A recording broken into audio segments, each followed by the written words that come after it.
गुरु प्यारी साध संगत जी, मैं विनोद जो लंदन इंग्लैंड में रहता हूँ, आपके चरणों में पूज्य मस्ताना जी की पवित्र साखियाँ लेकर हाजिर हुआ हूँ। आज यहाँ जिन साखियों की हम चर्चा करेंगे उनकी तफसील कुछ यूँ है। सिमरन नित नेम से, कैसा रंगरेज है, ठगी का माल नहीं, डंडा गुरु, वचनों द्वारा ठीक, बेपरवाही का डर, सतगुरु दो आंखों के बीच। साखी सिमरन नित नेम से। हर राज, हर बात, हर ढंग को स्पष्ट रूप और रमज़ों के अपार दयावान दर्दमंद निरंकार जी ने समझाया। बालक रूपी साईं जी ने अपने बच्चों को किसी भी छोटी सी बात पर शक न रहने दिया, सबको करके दिखाया।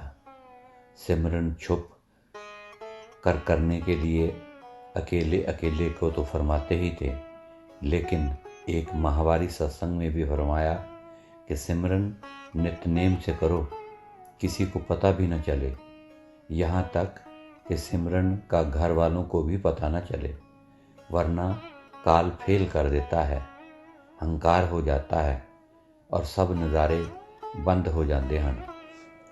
साखी कैसा रंगरेज है। थोड़ी सी संगत में मजलिस फरमाते हुए एक दिन एक फूल की तरफ इशारा कर पवित्र नूरी मुखारविंद से फरमाए, देखो भाई, सतगुरु कैसा रंगरेज है जो कितना आला रंग भरदा है। एक ही फूल के अंदर 200 रंग भरदा है। 200 रंग नज़र आते हैं, कित्थे लाल, कित्थे हरा, कित्थे पीला, कित्थे पत्ती। हर एक फूल की कतर अलग अलग है। हर एक पत्ते की कतर न्यारी, हथ कतर दी कहीं नहीं। बरसे जब भर दे जल दंगल, आकाश में समुंदर कहीं नहीं। हाथी को मण और कीड़ी को कण, देता रोज है चढ़ा भंडारा कहीं नहीं। जालिम को सज़ा मिलती है रोज़, पर लगी कचहरी कहीं नहीं। ऐसा सतगुरु है परम संतों के न्यारे राम वाला, ठगी का माल नहीं। एक प्रेमी से ढोलन यार स्वामी पातशाहों के पातशाह जी फरमाए, बंदगी करो। उसने उत्तर दिया, जी आप करो, आप ही कर्ण करावर हार समरा सदाता हो। अंदर वाले प्रगट सतगुरु जी फरमाए कि जिस बाडी के अंदर सतगुरु प्रगट होता है उसकी बाडी का तो सतगुरु सिमरन करता है, बाकी को करना पड़ता है। ये कोई ठगी का माल नहीं है। साखी डंडा गुरु। सच्चा सौदा में माहवारी सत्संग था। श्री खुशी राम को बुलाकर जिंदा राम शब्द स्वरूपी अलमस्त प्रभु जी फरमाए कि कहना ना मानने वालों के लिए आज थाने से एक डंडा गुरु यानी कि सिपाही ले आना। श्री खुशी राम एक के बदले 2 सिपाही यानी 2 डंडे गुरु ले आया।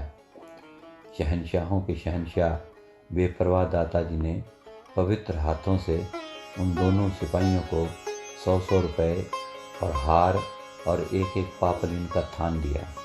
फिर उनको एक तरफ बिठा दिया। सारी रात भर सत्संग शांति से होता रहा।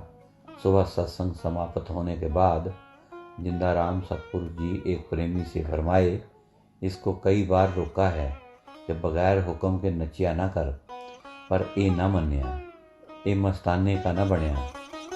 डंडा गुरु जब थाने से बुलाए तो हिला भी नहीं। जीवन दाता सोने मुर्शद अगर परीक्षा लेने लगे तो कौन पार उतर सकता है। सतगुरु दाता जी की निराली मौज बेपरवाही का क्या पता चलता है।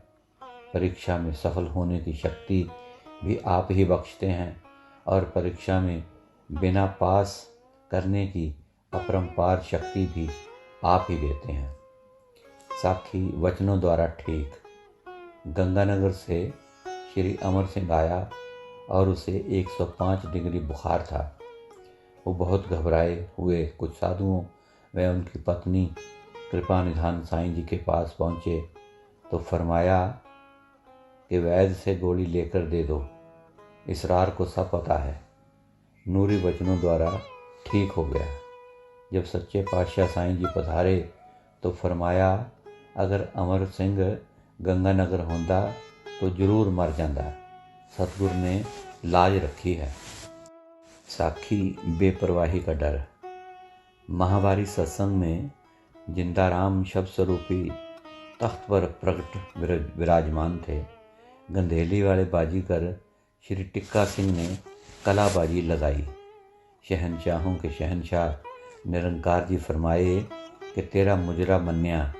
उसने हाथ जोड़कर दिल की बात कह दी कि साढ़े पिंड सत्संग करो साईं जी। गरीब निवाज पतित पावन जी फरमाए, अच्छा सरकार। टिक्का सिंह ने फिर प्रार्थना की, तुसी आख देंदे हो पर जांदे तां नहीं। बार बार अर्ज करन तो डर लगता है। भोले स्वरूप सर्व ज्ञाता अपरंपार जी ने फरमाया, करो भाई पंचायत। कभी गरीब फ़कीरों से दुनिया डरी है? श्री टिक्का सिंह ने कहा, ये बेपरवाही तो डर लगता है।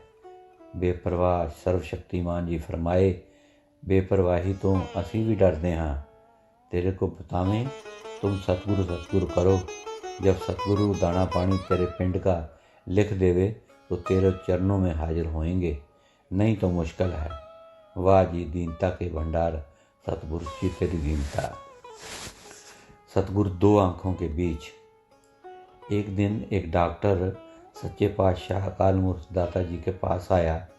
जिंदाराम न्यारे प्रभु जी फरमाए कि सतगुरु दो आंखों के बीच में है।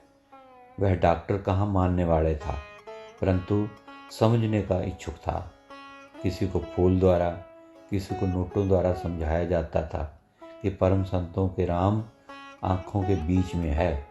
डॉक्टर को समझाने का ढंग उसकी पढ़ाई के अनुसार था। अंदर वाले बालक रूपी साईं जी ने एक रेडियो लाने का रब्बी हुक्म मुखारबिन से फरमाया। जब रेडियो आया तो बजाया गया, फिर बंद करके समझाने लगे कि इस रेडियो में एक बंदा बोलिया, ओ कड। अब डॉक्टर गहरी सोच में खो गया और समझ में आ गया कि दो आँखों के बीच जिंदाराम सतगुरु कैसे होता है। अंदर वाले शब्द स्वरूप साईं बालक रूपी साईं जी ने फरमाना शुरू किया, वरी डॉक्टर, सिमरन से परमेश्वर दो आँखों में देख सकते हो, पर यह सौखा नहीं। सौखा हुंदा तो सारी दुनिया देख लेंगे। सो गुरु प्यारी साध संगत जी, ये थी आज की कुछ साखियाँ। आज के लिए इतना ही। कल फिर कुछ नई साखियाँ लेकर आपके चरणों में हाजिर होऊंगा। मेरी तरफ से प्यार भरी धन धन सतगुरु कबूल करें। धन धन सतगुरु तेरा ही आसरा, हाजिर नाजिर जिंदाराम तेरा ही आसरा।